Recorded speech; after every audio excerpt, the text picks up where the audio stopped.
എല്ലാവർക്കും ഇന്നത്തെ പുതിയൊരു വീഡിയോയിലേക്ക് സ്വാഗതം.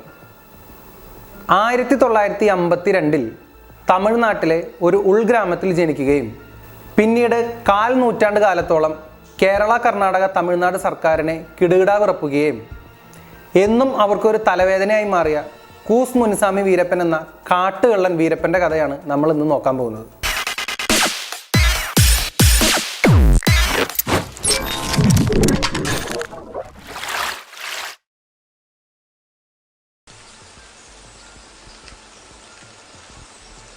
அதாவது போர் எத்தனையோ இடத்துல போர் தொடுத்தங்க.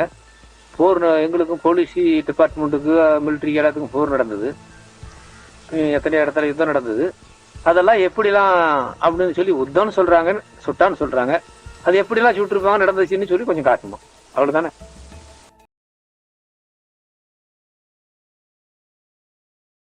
നക്കീരൻ എന്ന തമിഴ് മാഗസീനു വേണ്ടി അതിൻ്റെ എഡിറ്ററായിട്ടുള്ള നക്കീരൻ ഗോപാൽ 1990കളിൽ കാടിനുള്ളിൽ പോവുകയും വീരപ്പനുമായി നടത്തിയ അഭിമുഖത്തെ അടിസ്ഥാനമാക്കിക്കൊണ്ട് OTTയിൽ റിലീസ് ചെയ്ത കൂസ് മുനിസ്വാമി വീരപ്പൻ എന്ന വെബ് സീരീസിൻ്റെ ആദ്യ ഭാഗം വീരപ്പൻ എന്ന വ്യക്തിയെ വീണ്ടും സമൂഹത്തിൽ ഒരു ചർച്ചാ വിഷയമാക്കിയിരിക്കുകയാണ്.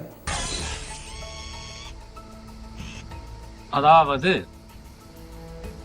என்னுடைய நாட்டு மக்களுக்கு, அதாவது என்னுடைய தாய்மார்கள், என்னுடைய சகோதரர்கள், பெரியோர்கள், சிறியோர்கள் எல்லாருக்கும் கேட்கும்படி, நீங்க இதை பார்க்கும்படி நான் பேசுறேன்.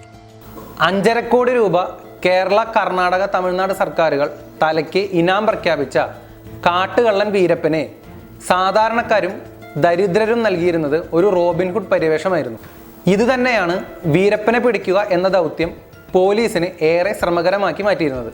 1952 കേരള, കർണാടക അതിർത്തിയിലുള്ള കാവേരി തീരത്ത് ചേർന്നുള്ള ഗോപിനത്തം എന്ന ഗ്രാമത്തിൽ മുനിസ്വാമിയുടെയും പുലിത്തായി അമ്മാളുടെയും 4 മക്കളിൽ രണ്ടാമനായാണ് വീരപ്പൻ എന്ന കൂസ് മുനിസ്വാമി വീരപ്പൻ ജനിക്കുന്നത്.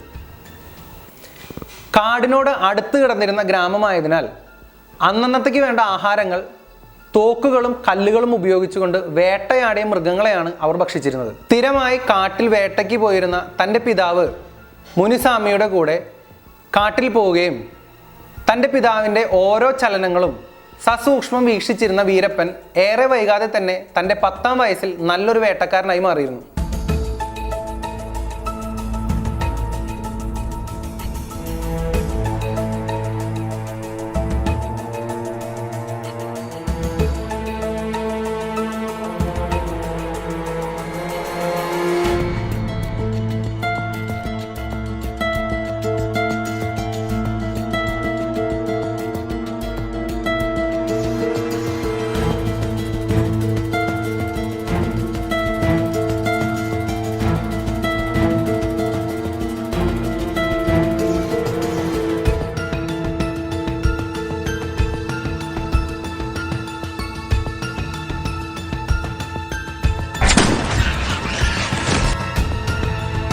ലൈസൻസ് ഇല്ലാത്ത തോക്ക് കയ്യിൽ വെക്കുകയും അതുപയോഗിച്ചുകൊണ്ട് ഒരു കാട്ടുപന്നിയെ വെടിവെക്കുകയും ചെയ്തു എന്ന കേസിൽ വീരപ്പൻ ആദ്യമായി പോലീസ് പിടിയിലാവുന്നു.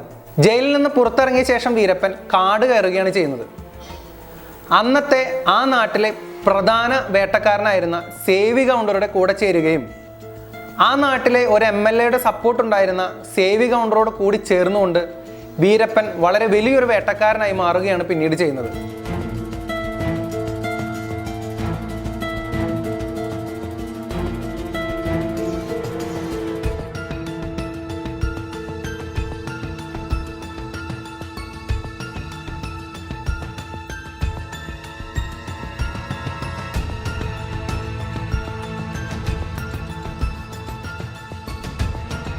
വിസ്തൃതമായ കേരള, കർണാടക, തമിഴ്നാട് അതിർത്തിയിലെ വനങ്ങളിലേക്ക് അദ്ദേഹത്തിൻ്റെ പ്രവർത്തന മേഖല വ്യാപിപ്പിക്കുന്നു.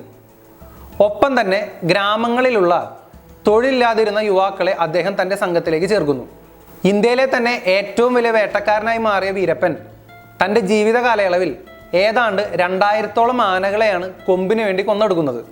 ആധുനിക തോക്കുകൾ വാങ്ങുന്നതിനായി ബാംഗ്ലൂരിലേക്ക് പോകുന്ന വീരപ്പൻ അവിടെ വെച്ച് പോലീസ് കസ്റ്റഡിയിലാവുകയും ചെയ്യുന്നു. അന്നത്തെ DFO ആയിരുന്ന P. ശ്രീനിവാസന്റെ കസ്റ്റഡിയിൽ നിന്നും രക്ഷപ്പെടുന്ന വീരപ്പൻ എന്നേക്കുമായി കാട് കയറുകയാണ് പിന്നീട് ചെയ്യുന്നത്. പിന്നീട് അങ്ങോട്ട് തൻ്റെ വഴിയിൽ തടസ്സം നിൽക്കുന്നവരെ കൊല്ലുക എന്ന രീതിയിലേക്ക് വീരപ്പൻ എത്തിച്ചേരുന്നു. 200-ലധികം പോലീസുകാരുൾപ്പെടെ ഏതാണ്ട് 500-ലധികം ആളുകളെയാണ് വീരപ്പൻ കൊന്നൊടുക്കിയിട്ടുള്ളത്. ഇതിനെ തുടർന്ന് 1990-ൽ 10 പോലീസുകാരടങ്ങുന്ന സംഘത്തെ വീരപ്പൻ ആക്രമിക്കുകയും 10 പേരെയും അദ്ദേഹം കൊലപ്പെടുത്തുകയും ചെയ്യുന്നു. വീരപ്പനെ പിടികൂടുക എന്ന ലക്ഷ്യവുമായി വരുന്ന ഓരോ പോലീസ് ഉദ്യോഗസ്ഥരെയും പല വിധത്തിൽ അദ്ദേഹം കൊലപ്പെടുത്തുന്ന കാഴ്ചയാണ് പിന്നീട് നമ്മൾ കാണുന്നത്.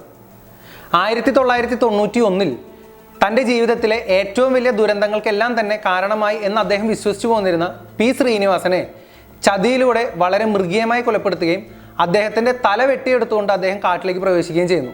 1992-ൽ SP ആയിരുന്ന ഹരികൃഷ്ണനെയും ഇൻസ്പെക്ടറായിരുന്ന ഷക്കീൽ അഹമ്മദിനെയും കാടിനുള്ളിൽ വെച്ചുണ്ടാകുന്ന പോരാട്ടത്തിൽ അദ്ദേഹം കൊലപ്പെടുത്തുന്നു. ഓരോ പോലീസ് ഉദ്യോഗസ്ഥരെയും പല വിധത്തിൽ അദ്ദേഹം കൊലപ്പെടുത്തുന്ന കാഴ്ചയാണ് പിന്നീട് നമ്മൾ കാണുന്നത്. 1993 ഏപ്രിൽ 3-ന് ദുഃഖവെള്ളിയാഴ്ച വീരപ്പനെ പിടികൂടാൻ വരുന്ന SP ആയിരുന്ന റാംബോ ഗോപാലകൃഷ്ണന്റെ സംഘത്തെ അദ്ദേഹം ലാൻഡ് മൈൻ ഉപയോഗിച്ചുകൊണ്ട് കൊലപ്പെടുത്തുന്നു. അന്ന് 22 പോലീസുകാരാണ് വനത്തിനുള്ളിലെ പാലാർ എന്ന സ്ഥലത്ത് വെച്ചുണ്ടാകുന്ന ലാൻഡ് മൈൻ ആക്രമണത്തിൽ കൊല്ലപ്പെടുന്നത്.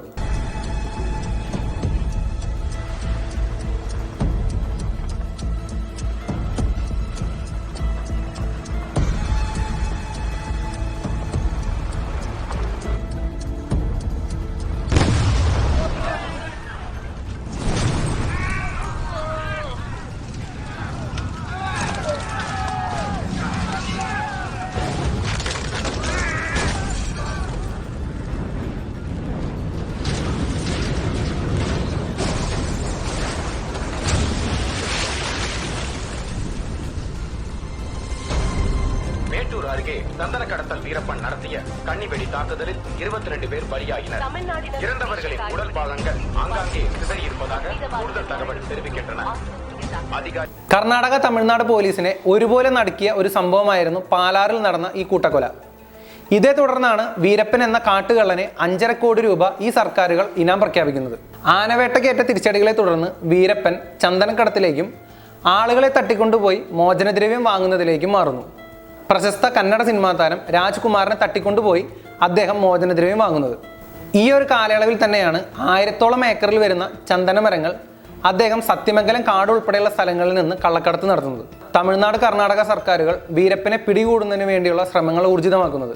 ഇതിനെ തുടർന്ന് SP ആയി വന്ന വാൾട്ടർ ദേവാരത്തിൻ്റെയും വിജയകുമാറിൻ്റെയും നേതൃത്വത്തിലുള്ള തമിഴ്നാട് ക്യൂ ബ്രാഞ്ച് സംഘം ഓപ്പറേഷൻ കൊക്കൂൺ എന്ന പേരിട്ട പോലീസ് നടപടിയിലൂടെ 2004 ഒക്ടോബർ 18-ന് വീരപ്പനെ കൊലപ്പെടുത്തുന്നത്.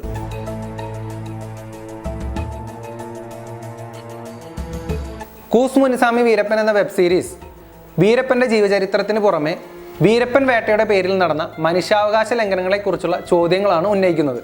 സാധാരണക്കാരായ നിരവധി ജനങ്ങളെയാണ് വീരപ്പനെ പിടികൂടാൻ എന്ന പേരിൽ പോലീസ് അറസ്റ്റ് ചെയ്യുകയും മൃഗീയമായി പീഡിപ്പിക്കുകയും കൊലപ്പെടുത്തുകയും ചെയ്യുന്നത്. സ്ത്രീകളും കുട്ടികളും ഉൾപ്പെടെ നിരവധി ആളുകൾ ഇതിന്റെ പേരിൽ മൃഗീയമായി കൊല്ലപ്പെടുകയും ചെയ്യുന്നു. ഇവരുടെ സാക്ഷിമൊഴികളെ കൂടി ഉൾപ്പെടുത്തിയാണ് നക്കീരൻ തൻ്റെ ഡോക്യുമെന്ററി പൂർത്തീകരിച്ചിരിക്കുന്നത്. തമിഴ്നാട്ടിലെയും കർണാടകത്തിലെയും സാധാരണക്കാരായ ജനങ്ങൾക്ക് ഇന്ന് വീരപ്പൻ ദൈവമാണ്. വീരപ്പനെ അനുകരിച്ചുകൊണ്ട് കൊമ്പൻ മീശ വയ്ക്കുന്നവരെയും വീരപ്പൻ്റെ ഓർമ്മ ദിവസത്തിൽ വീരപ്പന് വേണ്ടി പണി കഴിപ്പിച്ച അമ്പലത്തിൽ ഉത്സവങ്ങൾ ആഘോഷിക്കുന്നവരെയും നമുക്കവിടെ കാണാം.